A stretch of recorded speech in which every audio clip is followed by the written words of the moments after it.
Welcome to another episode of Multiform PTSD.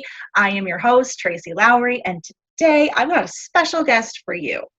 She is a stay-at-home mom of 4 children who posted this picture on her Facebook page, and it went viral. She was on CNN, Good Morning America, many other social platforms. She was lucky enough to end up on the Drew Barrymore show. What? And we're going to talk about that today. You're not going to want to miss it. It's a big one with a huge surprise at the end. She and I have been friends for decades. We grew up together. We figure skated together. We traveled in the car a lot. So there was a lot of jamming out to music, and there was a lot of boy talk.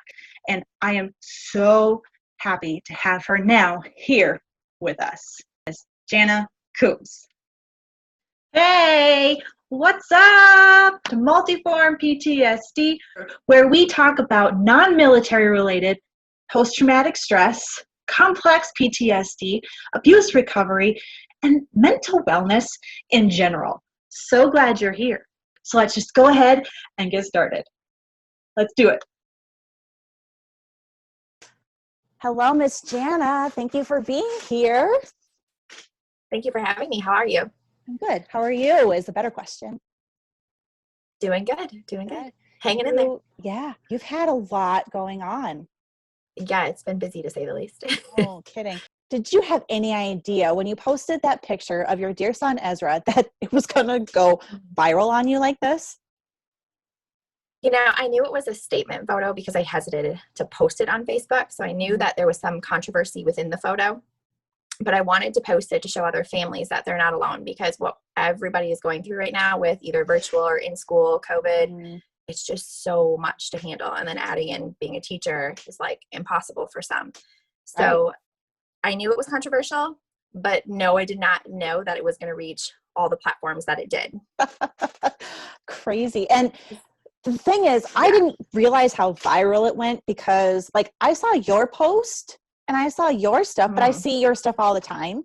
So it wasn't until you finally posted, like, we went viral and, oh, by the way, I'm going to be on the show. I was like, wait, what? Once People magazine got a hold of it, it like took off drastically from there.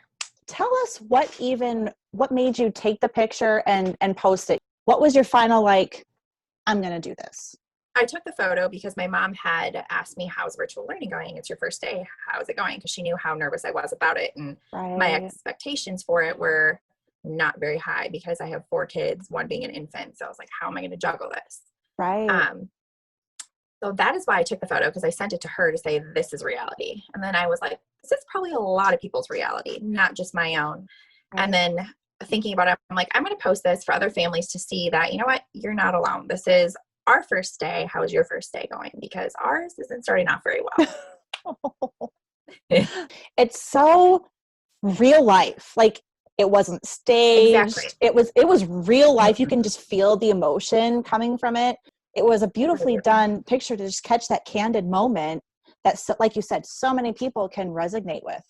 Yeah, I've since gotten so many messages from people sending me almost the exact same photos of their kids, and not just being kindergartners. I mean, they're middle schoolers, and some parents are saying their teenagers struggling with all the freedom that they have and trying to learn how to do time management at that age.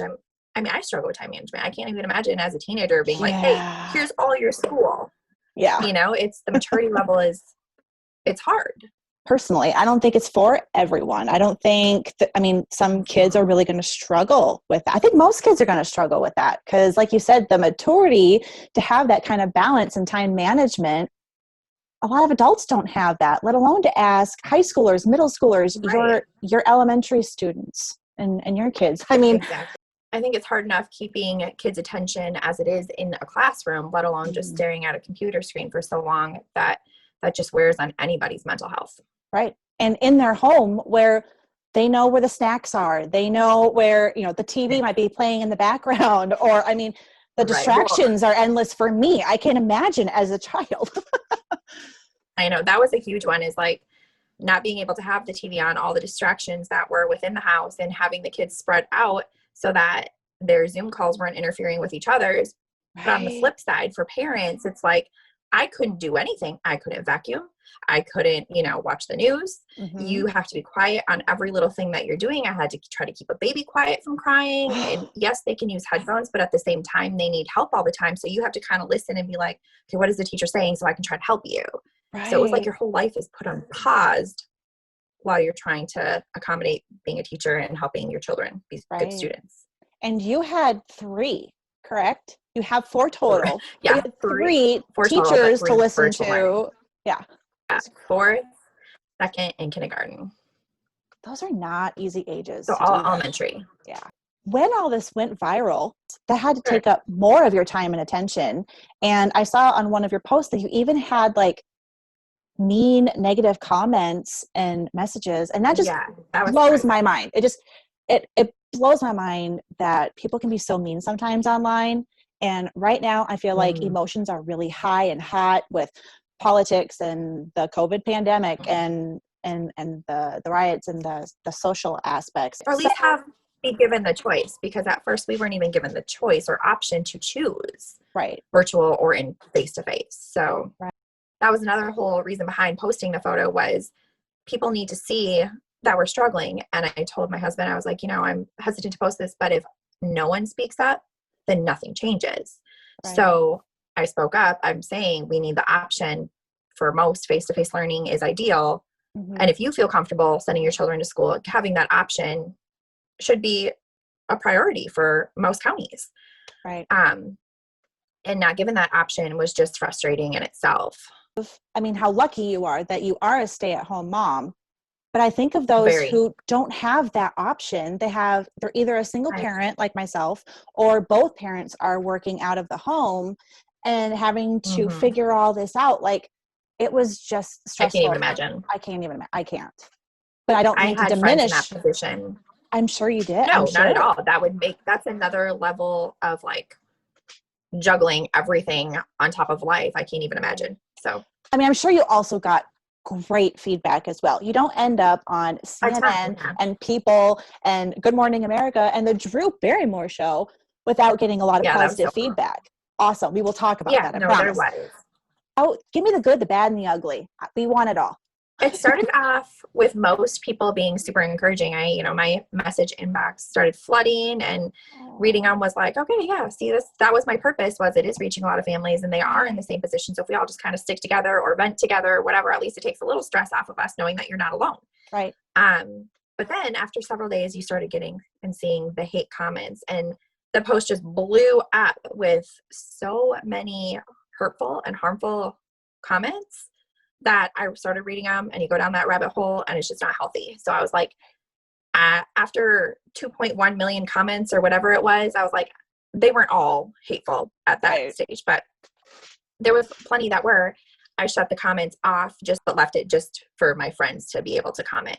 Right. Because my mental health could not take reading that. I'm a people pleaser. So hearing that just kind of broke my heart. And I was like, how can you comment on a little boy's photo? And most of the comments weren't even looking at the picture. They were just keyboard warriors wanting to start drama or whatever. And it just wasn't healthy. So I just stopped reading them. And after People Magazine and CNN and all the other interviews that we did, I didn't read the comments. Unless it was a comment that was directly sent to me in a personal email or message, then I took the time to respond to everybody. That was important to me to be able to respond to everybody. So after that, I just stopped reading them because everybody has an opinion and I value everybody's opinion, but I didn't want to read any negative or hurtful comments. Right.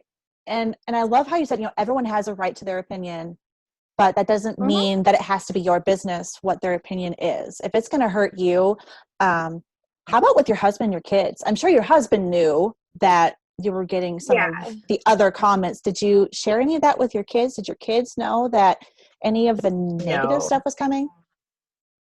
Nope. My husband obviously was aware, but he kind of just did the same, didn't read the negative comments. But my children now, they don't know anything about it. They just know that it's positive, the meaning behind the photo, why I posted it, and that's it. We left the negative stuff away from them. I respect that. Because my mind just goes, like, what was there even negative to say? Like, I don't understand. I mean, that's what I was like, how can you do? Yeah. So can you tell me some of what came? Some of that come off the top of my head. The one that I've read was, why isn't she sitting there helping him? Go be a mother and do your job, you know, that kind of stuff. And I'm like, well, I stepped away from the computer. There was a stool there. There's a baby monitor there. My husband was there helping as well. Right. You know, so it was just, we are so quick to assume or put our personal opinions in there that you don't even know the true story. Right. Those basically just that, and some just blatantly rude that I don't even want to repeat. Fair enough. Like that just aren't appropriate. Yeah. But most of it was just, you know, there was a lot of be thankful for your situation. Why are you complaining? Which I am thankful for my situation. I am thankful that my kids have the Chromebooks from the school. I'm thankful that our teachers were great and supportive. I'm thankful that I was a stay-at-home mom. The situation can always be worse or can always be better. Right. But it doesn't take it away from our reality. Exactly. All trauma is trauma. And we all have our good times and our bad times. And trauma is trauma. Pain is pain. And whether it's physical, emotional. So thank you for being strong enough. You knew ahead of time that this could have become negative, and you did it anyway because you wanted to speak up. And I applaud you. I really, truly do, because I try and stay very politically neutral.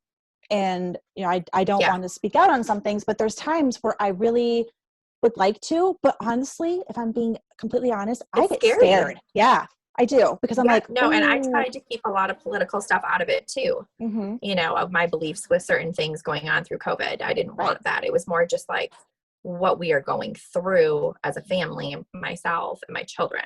Right. And I just want to speak out to knowing you personally, on a very personal level. You are an amazing mom. You are a good wife. You have one of the kindest hearts I've ever known. So for me, I wanted to have you on here to like support you as much of anything else. Oh, thank you. And be like, this girl's the real deal. And you're out there trying to help and support other moms and families and kids going through all of this. And I just had to support you in that. I mean, it's one snapshot of a picture, one moment. You don't know what's going on all around it. It looked like a very zoomed in picture, like, and you just see like this much. I didn't want to get too close to him. And so I kind of took the picture from afar and zoomed in, which is kind of why it's a little pixely. And it was just like a quick, like, I'm taking this photo to send to my mom. And then after, like I said, I realized maybe I'm going to post this. Go ahead and speak on, what did you do right after you took that picture? I put my phone down. I called him over and we actually sat on the living room floor and just hugged. And I just wiped his tears away. I had tears myself and was like, it's okay. We're going to get through this. It's not just you that's frustrated. Mommy's frustrated too. And it's okay to have these emotions. Just was supportive and gave him praise. And we shut the computer too. Just like, we need time out. Like, we need a break. We need to breathe and take this moment to just comfort him. So that's what happened after the photo. And then once we collected ourselves, both of ourselves, we got back on and finished school. Right. Even us as adults, sometimes I feel like we just need to like put the phone away, put the computer away, just like time out, take a breath, cry, scream, whatever you got to, go for a run, yoga, whatever you got to do. Take a break, take care of yourself. Ice cream. Yeah. Double date with Ben and Jerry, and and then move forward. I think that was an incredible lesson that you taught him there as well. So many messages and lessons for him to learn that I feel like those naysayers are completely missing so many great teaching opportunities just in your story, just in that picture.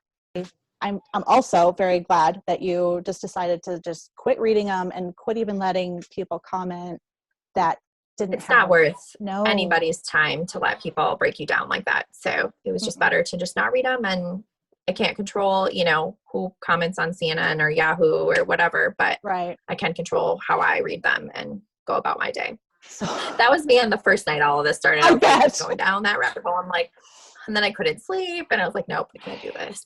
No kidding. Well, so many lessons just in that short part of our conversation. Like, I feel like I could be like, done, but we have so much more I want to talk about. But thank you for being so candid and speaking out and being that voice, because I truly believe most people are going to see the message and your intention I just feel like sometimes those with negative things to say sometimes are just louder, unfortunately. I don't think they're a majority. I just think they're louder. And that's I can agree with that. And that's on them. And kudos to you for teaching your kids and your family that lesson as well. Thank you. You're welcome. Because your kids are now back in school, correct? Yes. Right. They are back in school, all of them. So what was the hardest part of the virtual learning, and how did that change how you went back to school? And what was the hardest part? Oh, I think there's so many hardest parts. Honestly, it was like a multi-level hard. Sure. It was just hard. Yeah.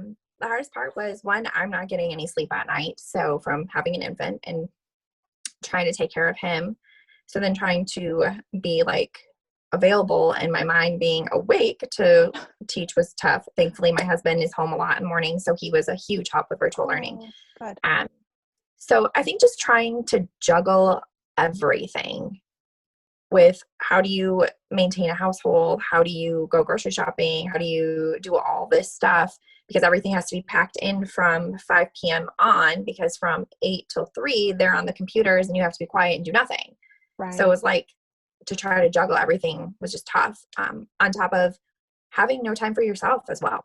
Right. I mean, as a mom, I think most moms can relate that we give so much of ourselves to our family and to our children that there's only a tiny bit left for you that keeps us sane. And then having that taken away as well was like, what? Yeah. What do I do? It was almost you go like into survival you gained mode. a whole nother full-time job. I mean, you became a full-time job Really? of being a teacher as well as a mom and a wife and a cook and having an infant, for crying out loud. That's a job in and of itself. I can't even imagine. How was the transition? How are your kiddos doing now? They love being back in school. And that was the one thing. It wasn't just me being like, oh, I want my kids in school for myself. This was hard on them too. Mm-hmm. This was hard for their mental health of not being able to see their friends outside this tiny little box on a computer, Right. Not being able to talk and socialize with them. Right. And on top of trying to keep up on a computer that sometimes you can't get into the Zoom call because it's like freezing or whatever. These computers are not brand new that they give them.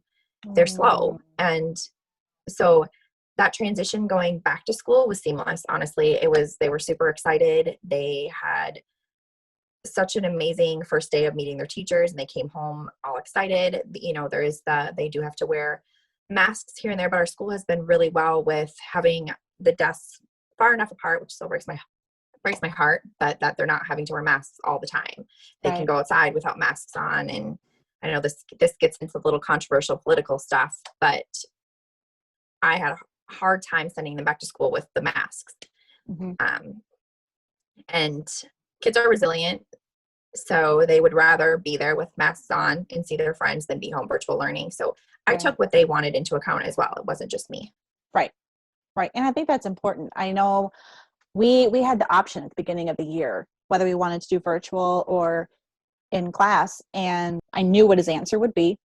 What do you want to do? What do you feel comfortable with? And he was like, I want to go to school. And I was like, all right, I'm in. Like, I knew that would be his answer.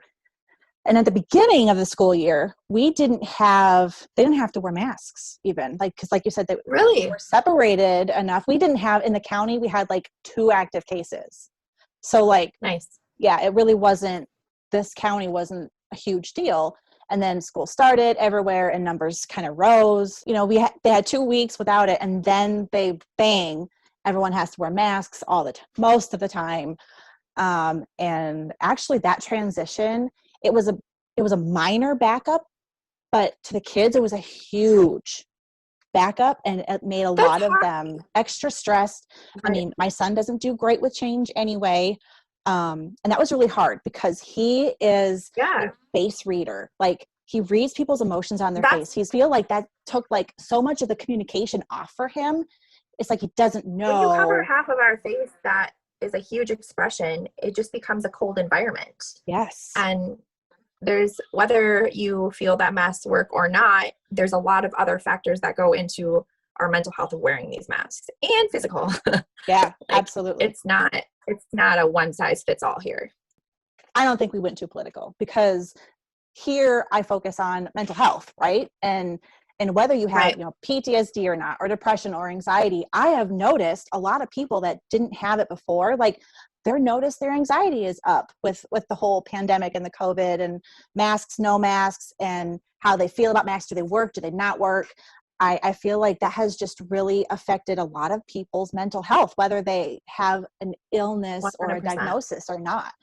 And so I don't want to alienate either side, because I feel like everyone has a valid Their story. And has their story, their viewpoint, their reasoning, and I don't want to tell them how to think. I want to be here for both sides, but I also want to bring attention to the fact, like you said, there's more to it than just keeping, you know, people away from COVID. There is the mental health side of this. There is other things we need to consider as well. There are other factors that are just as important. And I think what we see a lot in the mental health world is mental health issues are taboo. We don't talk about them, and they're not as bad as physical ailments or injuries.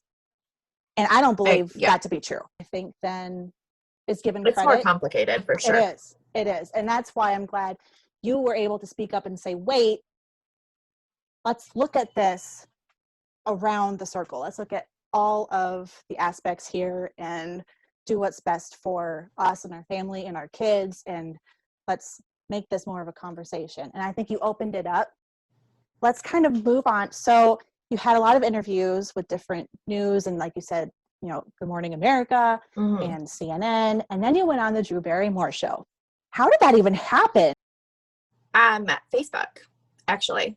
One of the producers messaged me on Facebook and gave me his number and said, hey, I work with Drew Barrymore. She's starting a talk show and we'd really love to talk to you. So I was like, okay. So I messaged him back and called him, or I think I messaged him back my number, and then he ended up calling me like right that second. And we chatted and he said, okay, well, just wanted to kind of talk to you and hear your story. He's like, I really enjoyed talking to you. I'm going to pass you on to the producer above me. And then she contacted me and we talked, and it just kind of fell in place from there. And we talked for a few weeks before the show actually happened. Like, they contacted me pretty much right away. So. Oh, okay.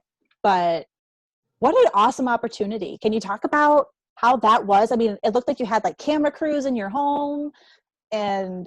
No, so they're so good at making, you know, everything look like so professional, which was nice. But actually there was no camera crews in my house. They just asked for B-roll. So a lot of that taken was my husband or my daughter taking stuff. And then we had to just send it into them. So cool. Yeah, that they had said ideally in a non-COVID world, we would be sending a crew out to your house for a day to follow you around. Right. Part of me was like, okay, well, I'm kind of thankful COVID's here, because that would be really weird having like a crew in my house.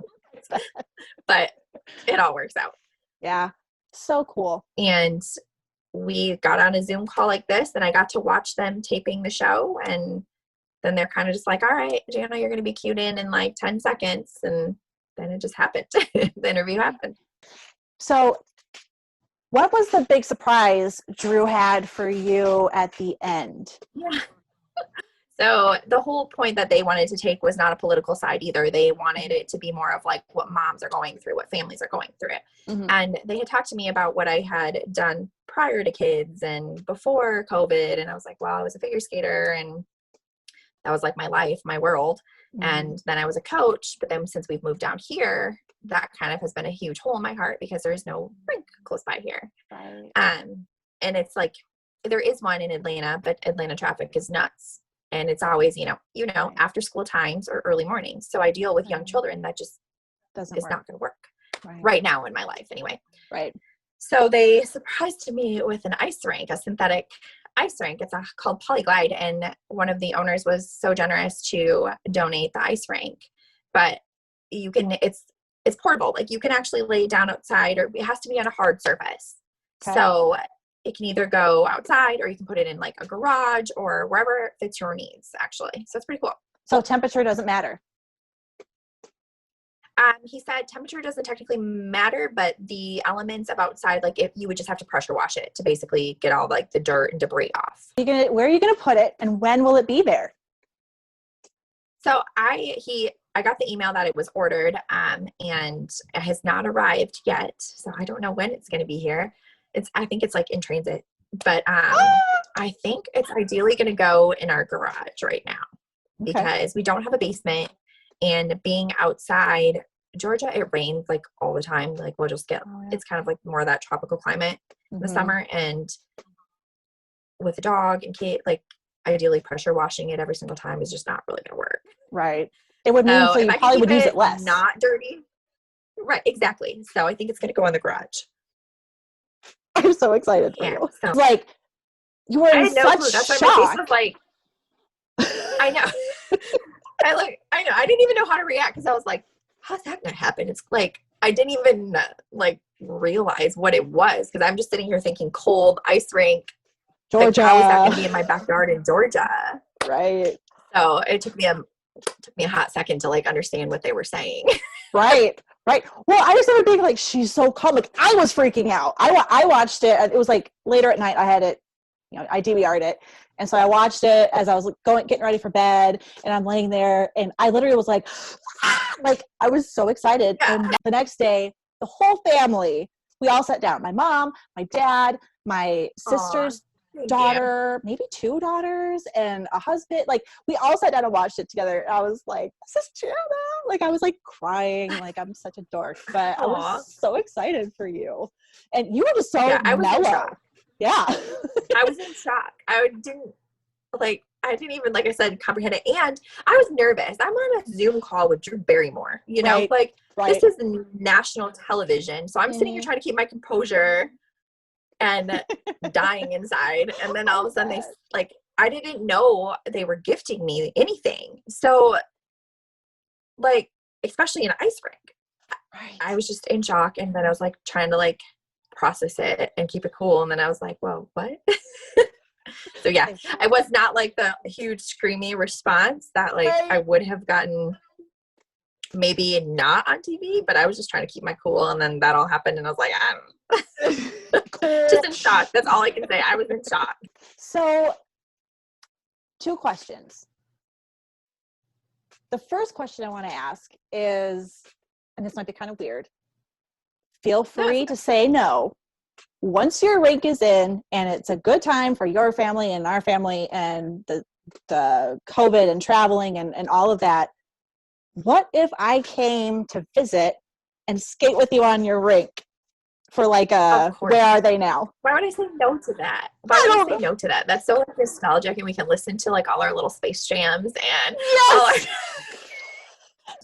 and our naps in the car because we were too tired to go skating, and we're like, we just don't feel like skating today. We're just gonna take a nap in the car.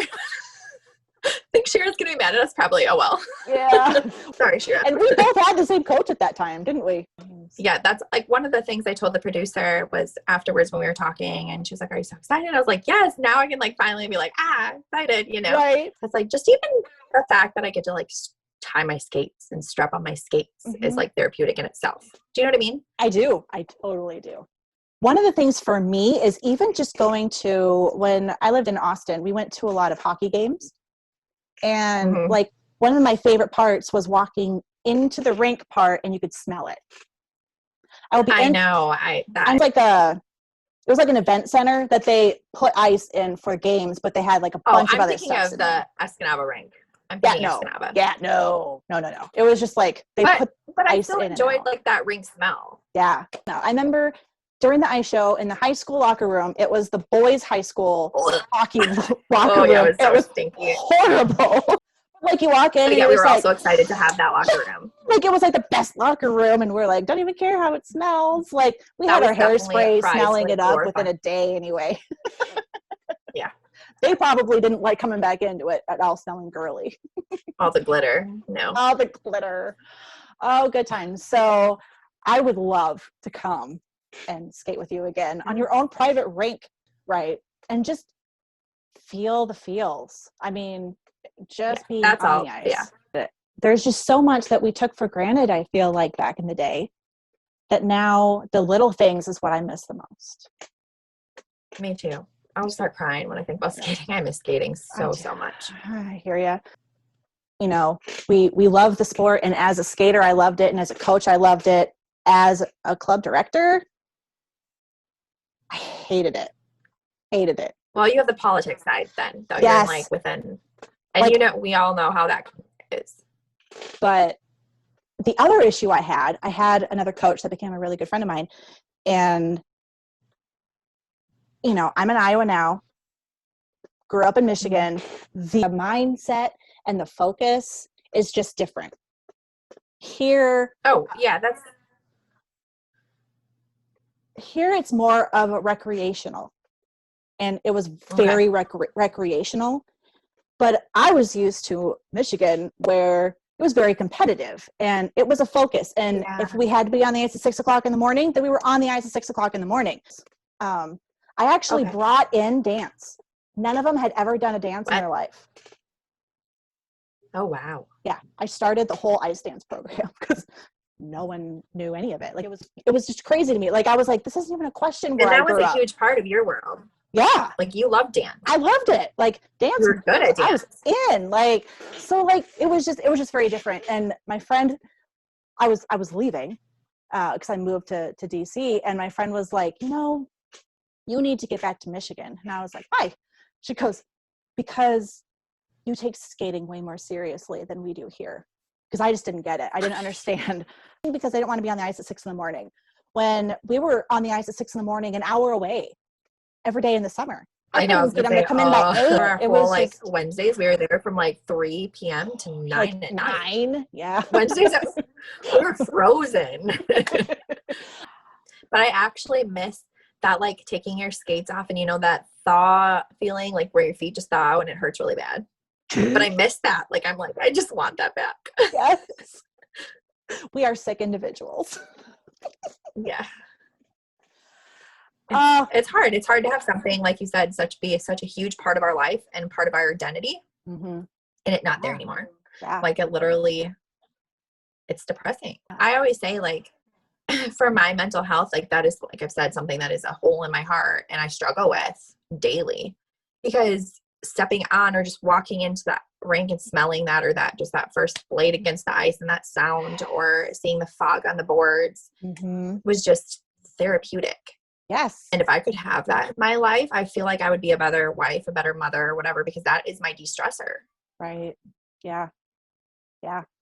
And now you're going to have it. I mean, I feel bad because I have you on here, and I'm like, I don't have an ice rink to give you. I don't have any great sponsors to like gift you, but just chatting with you is fun though. I agree. I adore you. And I am so happy and proud of you for how you've articulated yourself and handled this whole situation. Awesome. Oh, well, thank you. Thank you. It really is a labor of love. Great too. Thank you. Yeah. Because you're talking about a lot of issues that are dear to your heart, but also triggering probably for yourself. So to work through that and to help other people, I mean, you're a warrior, girl. With what is the one message you want to make sure that people out there get from your story, what would that message be? To use your voice. That if no one speaks out, nothing changes. So to be courageous enough to post that picture or post that comment in a delicate way where you're not offending everybody, but you're still trying to make that point across, to use your voice, because people are listening. Your voice does matter. Your reality matters. And your reality is probably reality for so many. So that if we can just come together, fight for what we believe and what our children need, what ourselves need, then things start to change. And it takes a village. It's not just one person. My story is a small story. I'm one voice. But by speaking up and being a voice for others, it triggers those people to speak up as well. And it's just a domino effect where change, you start to see change. That's beautiful. And I think you did that beautifully. I truly do. And maybe I'm a little biased because I love you anyway, but I really think you did an amazing job. And I think that is obvious because the Drew Barrymore show and all of these news platforms wouldn't have you on if you weren't a good advocate for those in the same position, and to stand up, whatever your position is. And I applaud you. I really, truly do. I think you're amazing. Thank you. Thank you. Thank you for being here so much. And Thank you for having me. It was a joy talking to you. And I know I can't compete with Drew Barrymore. So thank you so much for coming down to my level and coming here. I'm so, so happy you're here. Hey, wait a second. Before you go, I just wanted to say thank you to the guests who come on here and join us and truly make this podcast what it is. I want to thank you for being here and for listening and for all of your messages that you send me. I truly read each and every one of them individually, and it keeps me going. So keep them coming. Thank you so, so much. I also wanted to let you know to go ahead and subscribe, like, comment this episode and any other episodes you may love. That I have my website up now. It is www.multiformptsd.com. And there you can find information about me, what we do, where you can look at our services for a speaking engagement, or you really want to just work one-on-one with yours truly on some coaching programs and some free resources I've got for you. I am so excited about customized game plans for recovering from trauma or just heightening your general mental wellness. I love it. I use the general game plan with the X's and O's like they use for football, but I make it just for you and your plan. Don't worry, you don't have to like football and you don't have to understand it to really get this program going for you. So excited. Go to my website, go to resources, fill out, submit it. You're going to get a response from me. I love it. You will love it too. So tell all your friends.